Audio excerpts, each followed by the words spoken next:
Khagam by Satyajit Ray, Part 3.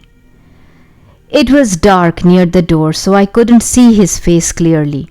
I said, "Come into my room. Let me see what kind of marks they are." Dhurjati Babu stepped into my room. I raised the lantern and could see the marks immediately.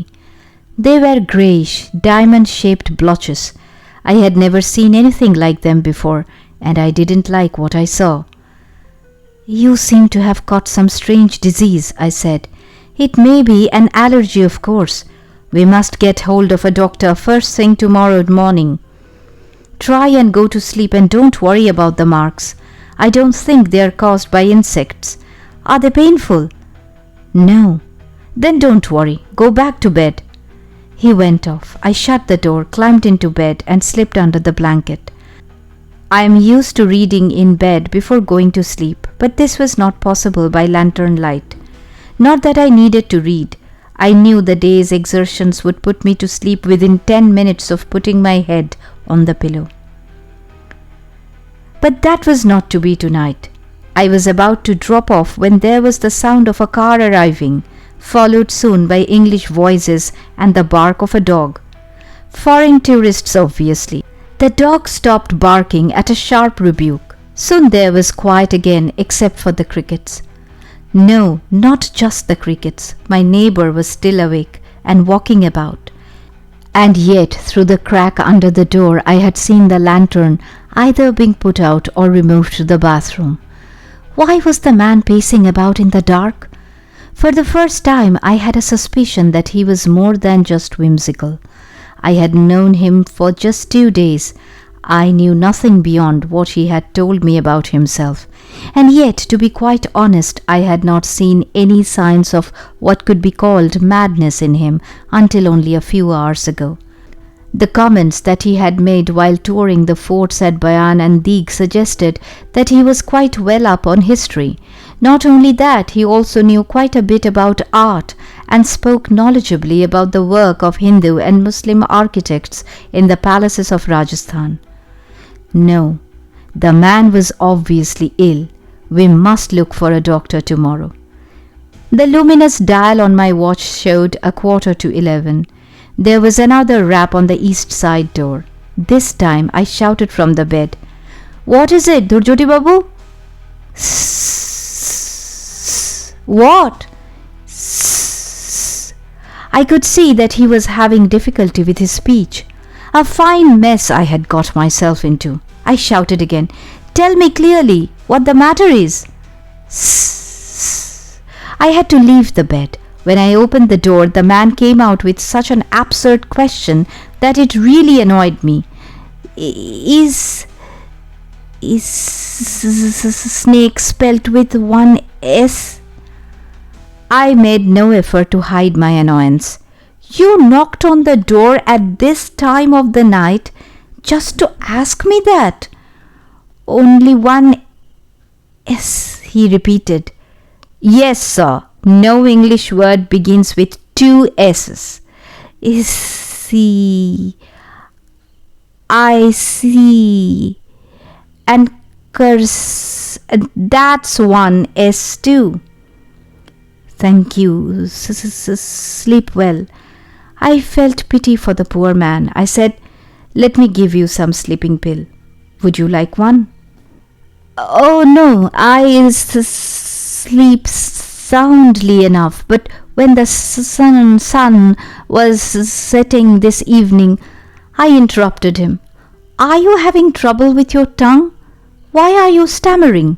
Give me your torch for a minute." I followed Dhurjati Babu into his room. The torch was on the dressing table. I flashed it on his face and he put out his tongue. There was no doubt that something was wrong with it. A thin red line had appeared down the middle.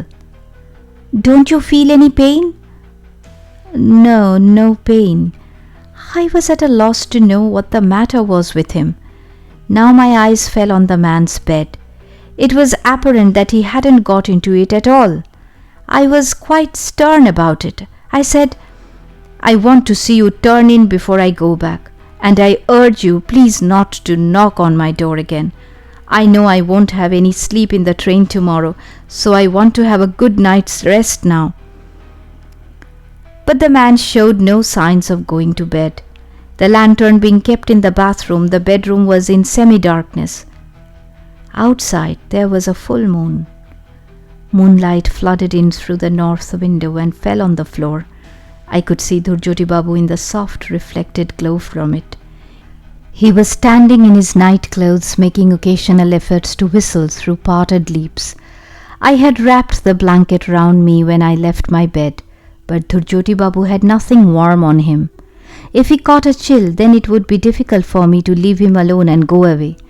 After all, we were both away from home. If one was in trouble, it wouldn't do for the other to leave him in the lurch and push off. I told him again to go to bed. When I found he wouldn't, I realized I would have to use force. If he insisted on behaving like a child, I had no choice but to act the stern elder. But the moment I touched his hand, I sprang back as if from an electric shock. Dhurjati Babu's body was as cold as ice. I couldn't imagine that a living person's body could be so cold.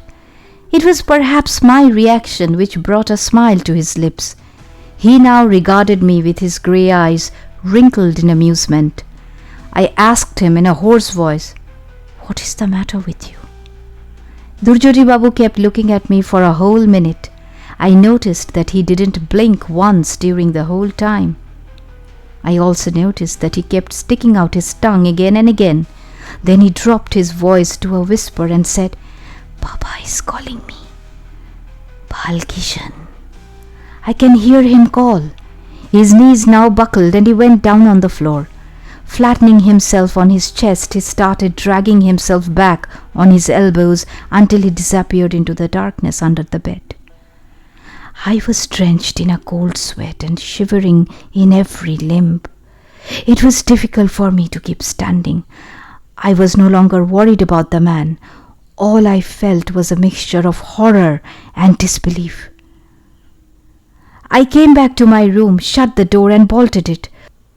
Then I got back into bed and covered myself from head to toe with the blanket.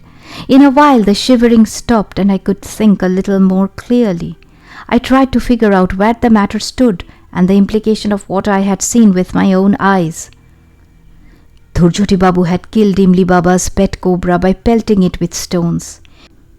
Immediately after that, Imli Baba had pointed to Dhurjati Babu with his finger and said, "One Balkishan is gone, another will come to take his place." The question was the second Balkishan a snake or a man?